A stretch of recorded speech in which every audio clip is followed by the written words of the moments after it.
आज काय विशेष या बातमीपत्रामध्ये आपण सुरुवातीला पाहणार आहोत आजच्या लक्षवेधी अशा 3 महत्त्वाच्या बातम्या। सुरुवातीला पहिली लक्ष वेधून घेणारी बातमी पाहणार आहोत। मनसेच्या पदाधिकारी मेळाव्याची मुंबईमधील लेस्को सेंटरमध्ये राज ठाकरे यांच्या उपस्थितीमध्ये आज मनसे पदाधिकाऱ्यांचा मेळावा होणार आहे। या मेळाव्यामध्ये मतदार यादी घोळासंदर्भात राज ठाकरे काय नेमकं भाष्य करतात, काय कानमंत्र देतात हे पाहणं महत्त्वाचं ठरणार आहे। त्यामुळे त्या संदर्भातली माहिती आपण जाणून घेणार आहोत। दुसरी लक्षवेधी बातमी आहे नाशिकमधून।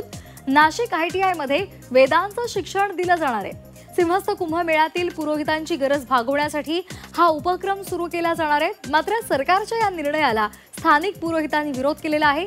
त्यामुळे त्या संदर्भातली अधिकची माहिती सुद्धा आपण जाणून घेणार आहोत। तिसरी लक्षवेधी बातमी आहे झी 24 तासच्या पुरस्कार सोहळ्याची।